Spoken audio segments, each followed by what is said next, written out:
Hey guys, welcome back to Brothers Off Script. I'm Jerry, I'm Ryan. and today we are talking about opportunities.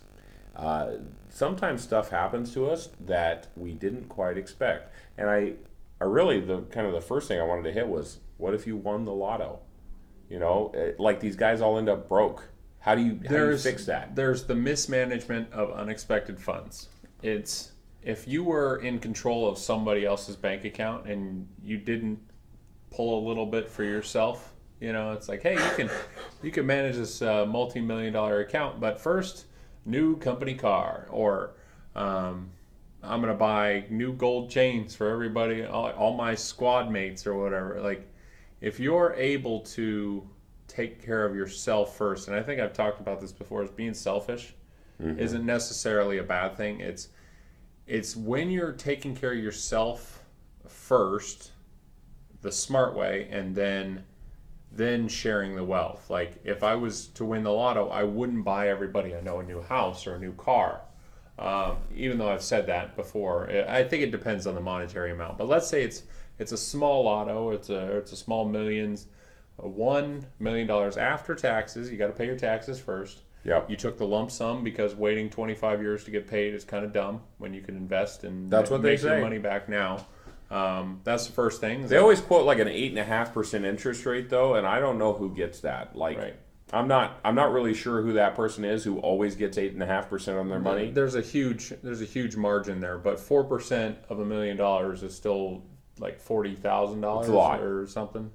Yeah, $40,000 every year. So that's an annual income for most people. And so even just taking it at a year at a time, you're going to be doing a lot better. You don't even have to have a job if you manage your money well. But the first thing I would do is I would become debt free. I like it. Debt free. I don't have a lot of debt anymore. I've paid off a lot of it over the years, but it's always been goal number one, because as soon as I'm debt free, then I'm not worried about somebody else coming looking for that money saying I owe it to them. Yeah. Number two is I set aside a portion into a safe investment or a bank account that does have a good return. So I'm making some money back no matter what happens. Number three is, and by debt free, I don't mean paying off a house, spending $300,000-$400,000 and paying off a debt that's theoretically going to last for 30 to 40 years. Like, the best thing to do would be to set up an amount, a trust in a sense, to pay that rent so you never have to worry about it. So that's a responsible stuff to do. Right. What's the fun stuff? Now I'm getting into the fun stuff. The first fun thing for myself that I would do, now that I've secured my ability to keep a roof over my head, That's important. is I'd probably quit my job. Right? So now I'm living on $1 million. That's not a ton of money, but if I made smart investments, I could probably do it. So quitting my job and then buying a new car for everybody I know. And I'm not talking like, the brand newest truck or something like that, but there's a lot of people, and I mean immediate family. I'm not going to buy one for every cousin and everybody who's already got a car. Like, hey, you got a nice car, I'm going to buy you a brand new Acura. Like, it just doesn't work out that way. I think I'd hook up a few people, or I'd pay off their existing car loan, and for Sure. them, for Help most them people, be debt free. maybe that's $15,000 a person, so I can help out 5 to 10 family members. That's a good way to go. And spend. I'd probably cap it out about 100,000 of giving away money kind of stuff, and then like using part of that money to buy myself a nice car too. Get out of the old clunker. I think that this kind of stuff, it's always like, well, I don't play the lotto. You hear from people like, I don't do this, Gotta I don't play to do win. that. I've actually found myself kind of going back and forth, and I don't know why. It feels like, the lotto hit. I can't remember what it was one time. It was like 600 million, and I was like, I really should buy a ticket. My chances of winning were lower at 600 million than they were when it was 100 million. Yep. Because there were less people in there. But yet, to me, I was like, well, it's 600 million, so I should buy a ticket, and I did, and I didn't win anything. Right. And it really made me think about this idea. Like, we spend so much energy chasing that chance of, future perfection. Like, I know you like to go to yard sales and garage sales and stuff. Nothing wrong with that. But there are people who are actively pursuing yard sales and garage sales to make the find, Right. to end up on Antiques Roadshow and find out that they just made, $1 million. Like, that's their thought process. It's not bad. It can be a fun hobby, but it almost feels like the chances are about as good as the lotto. It's still, people still win the lotto. People still find that find. Pursuing that people dream, still find gold. doing that. That is a side hobby in addition to your everyday normal tasks. Is a really good way to go. But having that dream, at least, I mean, it kind of keeps them centered, and maybe they overspend sometimes, and maybe every once in a while they break even. It's just, do they enjoy it? Is it detrimental to the people around them? And then there are people who have the money who do dumb stuff. I read an article.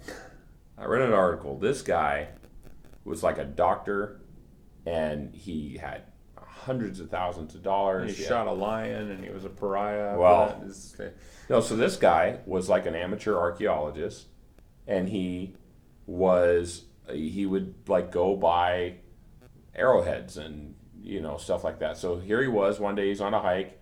He finds this bow sticking out of a glacier where he's hiking. He takes his ice axe. He hacks it all up. They're on like national park land. Hacks it all up. Takes it home. And throws it on a shelf. And somebody reported him for doing it, because you're not allowed to pick up stuff off the ground in national forest, or anything that might be a Native American artifact. And they found like thousands and thousands and thousands of artifacts in this guy's house, and they sent him to prison. Like, it was like he was facing like decades in prison for being an arms, looter of antiquities, Wow. The kind of guys Indiana Jones fought. Like, this guy was the evil, pitched as the evil bad guy. Indiana Jones. He was Indiana Jones. Well, Indiana Jones stole some stuff. Yep. I mean, let's be straight up. Indiana Jones stole some stuff. Now, the fact that he stole it from bad guys doesn't make it less stealing. Yeah. So, I just think about, and so this guy lost, he lost his reputation, and he lost his credibility, and he lost all his loot. Yeah. So there's just situations in life where we're gonna have an unexpected find, and sometimes we need to take a quick, hard pause.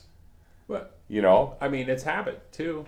If he's been doing it forever, and sure, never gets caught, and then once he gets caught, he doesn't. You've done it. You can't do anything about it. At that point, it might have been not that bow. Maybe it was the next arrowhead he found or something like that. I don't know where the line is, though. Like, what's the line between I'm going to go buy a lottery ticket for $1, or I'm going to sit here and hack this bow out of the ice? Like, if you were trying to start a business and somebody said, oh, hey, we're going to give you all this money. It's going to be great. And then you find out later the money is from some illegal source. Like, those things happen. Like, things go wrong with these unexpected windfalls. And I know a lot of people whose unexpected windfall has turned into, like, a Nigerian prince who's your a Nigerian prince.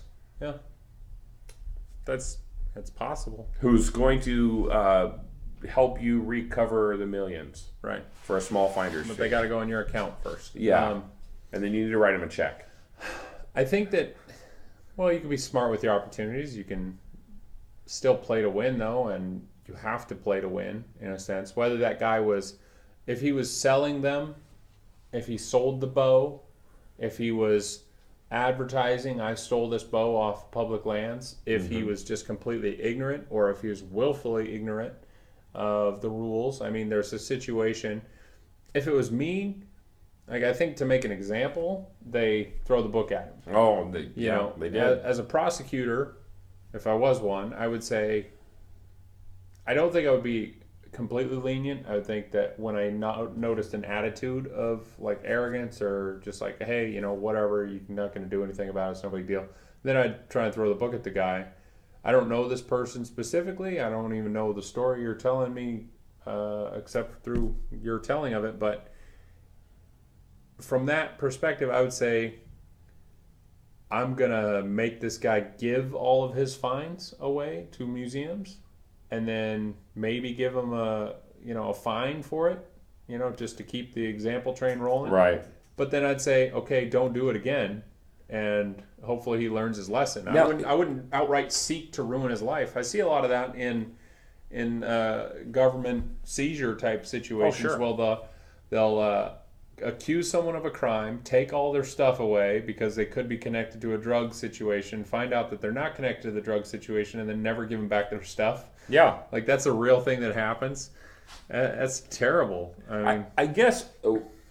So I'm going to argue. I don't know why I'm arguing the counterpoint for the Native American artifact thief, but let me just say this. Stake him on an anthill. No, I'm going to say, listen, like, right, if this dude's walking through the woods and picks up a rock, and the rock happens to be an arrowhead, and he notices, and he goes, wow, this is cool, and he puts it in his pocket, okay?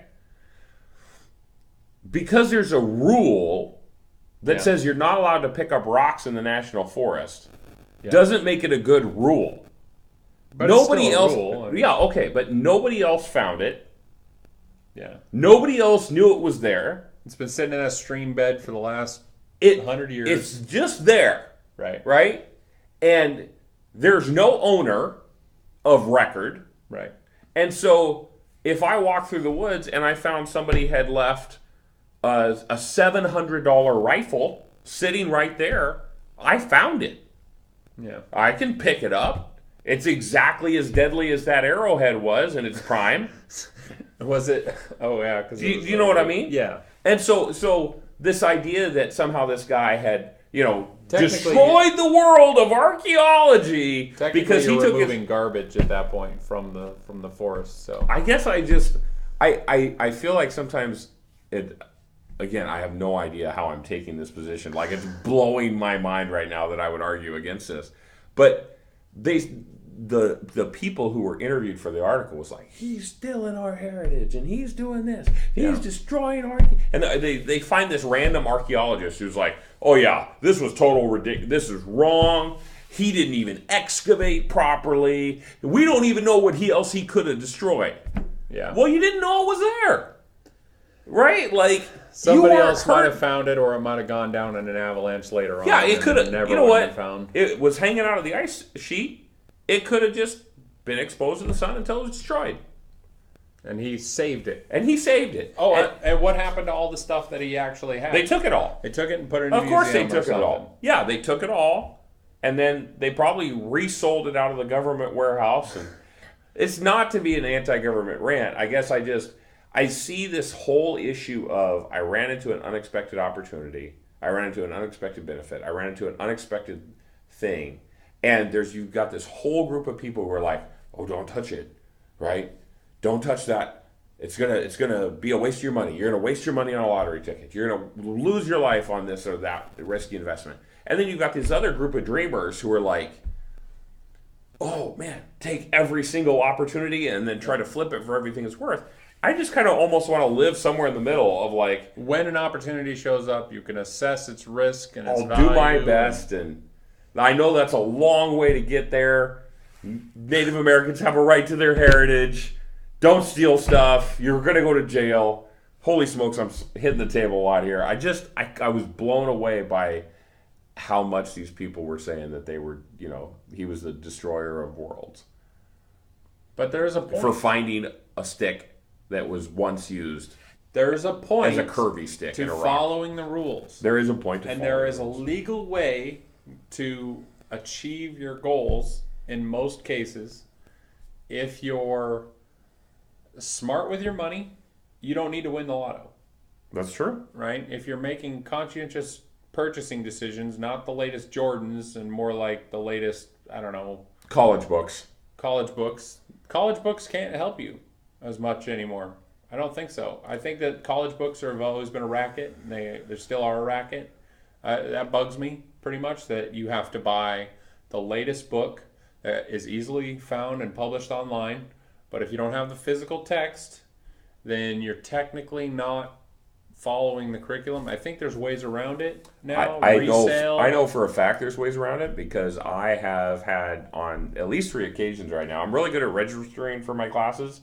I'm really bad at ordering my books. At least 3 times now I've had classes start over the last 5 or 6 years. At least 3 times. I didn't have the book yet. Or like one time I lost the book halfway through the course. I just lost it. I think I took a flight somewhere and I left it on the plane, and I tried to like file a claim with Delta or something. They're like, Yeah, because it's a $200. They go, yeah, we didn't find it. End of the line. Yeah. And I just kind of stumbled my way through the rest of the course without a book and just, did my best. There's got to be a better way. But everything there's always going to be an opportunity from the time that you leave the house, the nest. If you're overzealous with it and you leave early, maybe you had to leave early, you could have still made good choices. You could have gotten that McDonald's job. You could have worked for $10 an hour, or $5 an hour, or $8 an hour, and you could have squirreled away a little bit of money. You could have not gotten the best apartment. You could have rode the bus instead of buying a car. You could ride a bike instead of riding the bus. I mean, once you buy it, it's free, unless you're living in Oregon now. I guess they're going to start putting a license plate on a bike. No, they're now going to charge a tax. Over $200 on a bike. Every new purchase, you got to pay a chunk. Oh my god! And then you're going to have to pay like a yearly usage fee. It's smart. It's smart. I got to pay for my car. You're using the same road. It's terrible. You got to play. It's terrible. Got to play the game. It's terrible. It's whatever you're doing. You can make the right money choice when the opportunity arises to not waste it. You can cook for yourself and not let McDonald's cook for you. Even though it's cheap and tasty, cook for yourself. It's a lot cheaper. Put your money in the bank. There's a lot. Don't carry around a wad of cash and like, oh man, I lost that $20 bill. That was my meal for the month or whatever. If you're eating ramen, there's ramen. There's a lot of things you can do. I think Dave Ramsey says eat beans and rice and beans and save your money and be responsible and live the life of luxury after you've. Or just spend that $20 every week, and you might eventually win the lotto. Hopefully, you're not 90 years old when you do, so you can not die and not actually get to spend any of that money. So, all right, we went all over the place in that episode, but guys, you got the opportunity now. You can hit that subscribe button if you like what we're doing. You can hit the notification icon, and you get notified when we upload a new video. Thank you so much for watching. Have a great week. See ya.